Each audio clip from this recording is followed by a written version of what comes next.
आपकी पार्टी बेहद ताकतवर और बड़ी मजबूत थी, लेकिन महज एक हार ने आपको बर्बादी ही नहीं वर्टिकल कोलैप्स पे ला दिया। आपकी पार्टी टुकड़े टुकड़े में बिखर गई, तृण तृण मूल में निकल गई।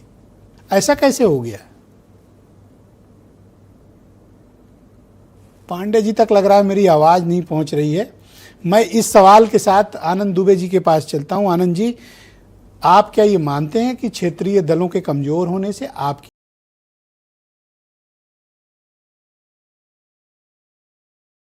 पार्टी और कांग्रेस पार्टी, इन दोनों को सबसे ज्यादा फायदा हो रहा है?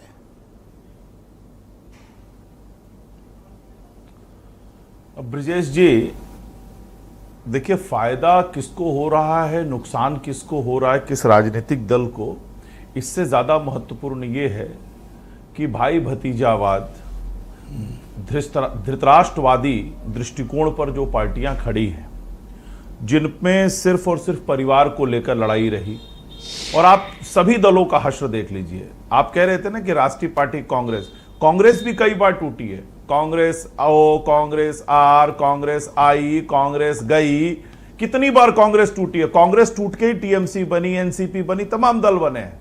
और कांग्रेस क्यों टूटी, उसका भी उदाहरण यही है कि जब वहां भी परिवारवाद बुरी तरह से हावी होने लगा, कभी इंदिरा जी हावी होने लगी, कभी सोनिया जी हावी होने लगी, तो पार्टी टूटती चली गई। पार्टी के नेताओं को लगा कि भाई हम उपेक्षित हो रहे हैं।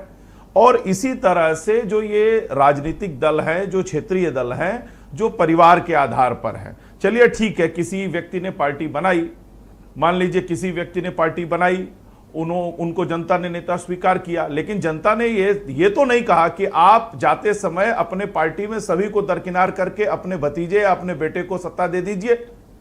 तो ये आधार पे, और दूसरी चीज, जिस तरह से लूट खसोट भ्रष्टाचार पश्चिम बंगाल में था, जो दीदी कहती थी कि 4 मई के बाद दिल्ली हिला दूंगी, आज उनकी पार्टी पूरी हिली पड़ी है। तृण अलग हो गया, मूल अलग हो गया, 2 फूल जो है मुरझा गए, कोई इधर गिरा कोई उधर गिरा, पता ही नहीं चल रहा। और खास बात और देखिए जी ब्रिजेश जी, सबसे मजेदार बात यह कि ममता बनर्जी ने 20 मई को जब बैठक बुलाई तो केवल 35 एमएलए पहुंचे। 31 मई को जब बैठक बुलाई तो केवल 20 एमएलए पहुंचे।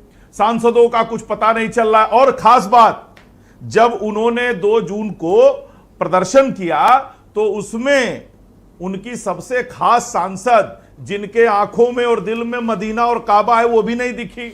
सागरिका घोष नहीं दिखी। तृणमूल कांग्रेस में जो कुछ भी चल रहा है, इस पार्टी में जो टूट है, उसके लिए आप जवाबदेह जिम्मेदार हैं। ऐसा आप लोग के कहने पे हो रहा है या स्वाभाविक रूप से हो रहा है?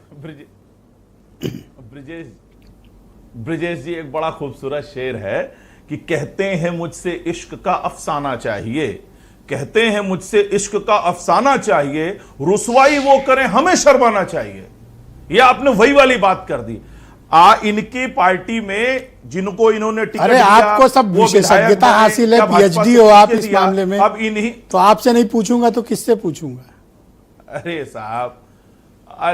साहब, ये बताइए, कांग्रेस में इतनी बार डिवीजन हुआ, तब तो हम इस लायक भी नहीं थे कि कांग्रेस पार्टी टूटती चली गई। हमने तो नहीं डिवीजन कराया। उत्तर प्रदेश में समाजवादी पार्टी में जो कुछ हुआ वो तो हमने नहीं कराया ना। पहले ये अलग हुए, फिर एक हुए।